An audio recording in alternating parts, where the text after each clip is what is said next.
ಇಲ್ಲದೆ ಇರೋದನ್ನು ಇದೆ ಅಂತ ಹೇಗೆ ಸುಳ್ಳು ಹೇಳೋದಕ್ಕೆ ಸಾಧ್ಯ?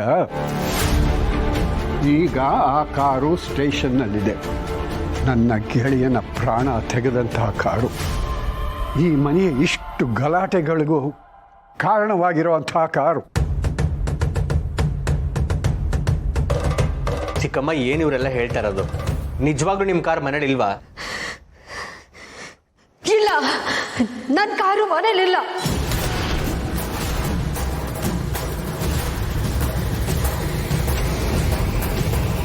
ಶಾರ್ವರಿ, ಏನು ಹೇಳ್ತಾ ಇದೀಯಾ?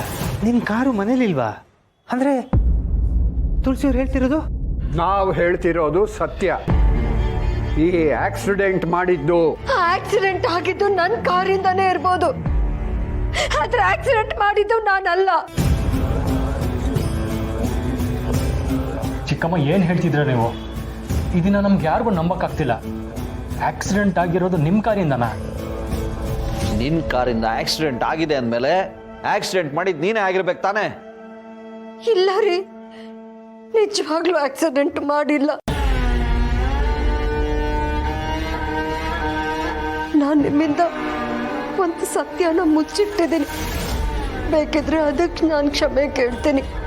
ಹಾಗಂತ ಆಕ್ಸಿಡೆಂಟ್ ಮಾಡಿದ್ದು ನಾನೇ ಅನ್ನೋ ನಿರ್ಧಾರಕ್ಕೆ ಬರಬೇಡಿ. ಸತ್ಯ ಮುಚ್ಚಿಟ್ಟಿದ್ಯಾ? ಏನು ಶಾರ್ವರಿ ಅದು? ಬಾವ, ಆಕ್ಸಿಡೆಂಟ್ ಆಗಿದ್ದಿನ ನನ್ನ ಕಾರ್ ಕಳ್ತನ ಆಗಿತ್ತು.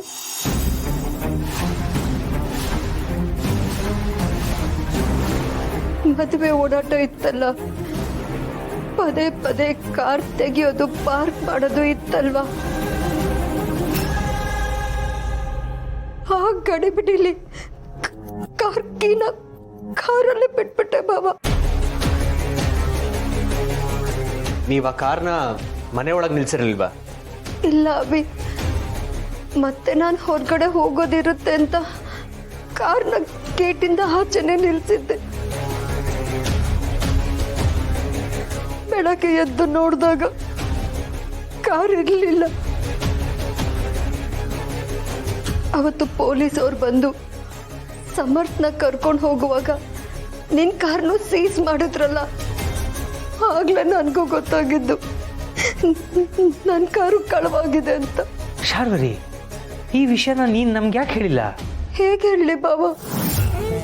ಸಮರ್ಥ ಅರೆಸ್ಟ್ ಆಗಿ ನಿಧಿ ಮದುವೆ ನಿಂತು ಹೋಗಿತ್ತಲ್ಲ, ಆ ಟೆನ್ಷನಲ್ಲಿ ನನ್ನ ತಲೆ ಕೆಟ್ಟು ಹೋಗಿತ್ತು. ನನಗೆ ಈ ವಿಷಯನ ನಿಮಗೆ ಹೇಳಬೇಕು ಅನ್ನೋದೇ ಮರ್ತೋಯ್ತು ಬಾವ.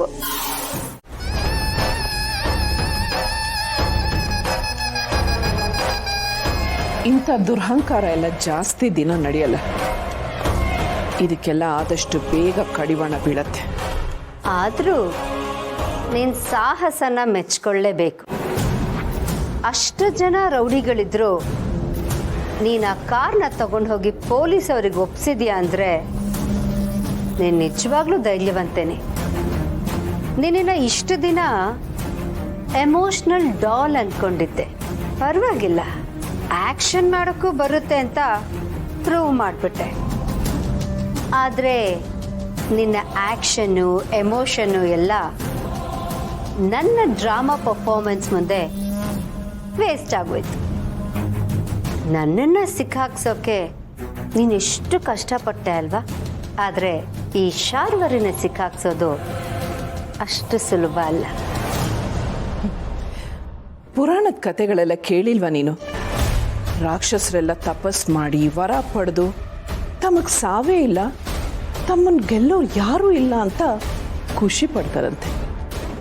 ಈಗ ಅದೇ ಸ್ಥಿತಿಲಿದೆಯಾ ನೀನು? ಒಂದ್ಸಲ ಸಿಕ್ಕಾಕೊಳ್ಳಿಲ್ಲ ಅಂದ ತಕ್ಷಣ ನೀನು ಉಳ್ಕೊಂಡೆ ಅನ್ಕೊಂಡಿದ್ಯಾ? ಇದು ದಡ್ಡತನ.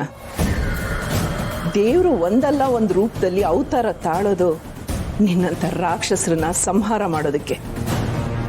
ಕತೆ ಇನ್ನೂ ಮುಗಿದಿಲ್ಲ, ಈಗಷ್ಟೇ ಶುರು ಆಗ್ತಾ ಇದೆ. ಅಂದರೆ ನೀನು ನನ್ನನ್ನು ಸಂಹಾರ ಮಾಡೋಕ್ಕೆ ಅಂತಾನೆ ಅವತಾರ ತಾಳಿರೋದಾ?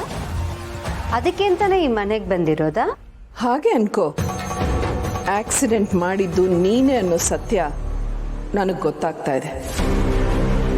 ನಾನು ಬರೀ ಕಾರ್ನ ಕಂಡು ಹಿಡ್ದಿದ್ದಕ್ಕೆ ಹೆದರು ನಡುಗ್ದೋಳು ನೀನು. ಒಂದು ಚಿಕ್ಕ ಡ್ಯಾಮೇಜ್ ನೋಡಿ ಕಾರ್ನ ಕಂಡು ಹಿಡಿದವಳಿಗೆ ನೀನು ಹೇಳ್ತಾ ಇರೋದೆಲ್ಲ ಬರೀ ಸುಳ್ಳು ಅಂತ ಸಾಬೀತು ಮಾಡೋದಕ್ಕೆ ಕಷ್ಟ ಏನಾಗಲ್ಲ. ಆ ಕಾರ್ನ ಬೇರೆ ಯಾರಾದರೂ ಎತ್ಕೊಂಡು ಹೋಗಿದ್ರೆ ಸಿಕ್ಕೇ ಸಿಗ್ತಾರೆ. ಬೂದಿ ಮುಚ್ಚಿರೋ ಕೆಂಡದಲ್ಲಿ ಹೊಗೆ ಆಡ್ತಾ ಇದೆ. ಒಂದೇ ಒಂದ್ಸಲ ಗಾಳಿ ಬೀಸಿದ್ರೆ ಸಾಕು, ಕೆಂಡದಲ್ಲಿರೋ ಕಿಡಿ ಕಂಡೇ ಕಾಣತ್ತೆ. ಆಕ್ಸಿಡೆಂಟ್ ಆಗಿದ್ದ ದಿನ ಕಾರು ಮನೇಲಿ ಇರಲಿಲ್ಲ ಅಂತ ನೀನು ಹೇಳ್ಬೋದು, ಆದರೆ ನೀನೇ ಮನೇಲಿ ಇರಲಿಲ್ಲ ಅಂತ ನಾನು ಹೇಳ್ತೀನಿ. ಆಕ್ಸಿಡೆಂಟ್ ಮಾತು ಬಂದಾಗಲೆಲ್ಲ ನೀನು ಬೈದಲ್ಲಿ ನಡುಗ್ತಾ ಇದ್ದೆ. ಕಾರು ಕಳವಾದ್ಮೇಲೆ ಮನೇಲಿ ನೀನು ಯಾರಿಗೂ ಇದನ್ನು ಹೇಳಲಿಲ್ಲ ಅಂದರೆ ಇದ್ರ ಹಿಂದೆ ಏನೋ ಪಿತೂರಿ ಇದೆ ಅಂತಾನೆ ಅರ್ಥ. ಮನೆಯವ್ರಿಗೆ ನಿನ್ನ ಮೇಲಿರೋ ನಂಬಿಕೆಯಿಂದ ನೀನು ಇನ್ನೊಂದು ಮುಖ ಅವ್ರಿಗೆ ಕಾಣಿಸ್ತಿಲ್ಲ.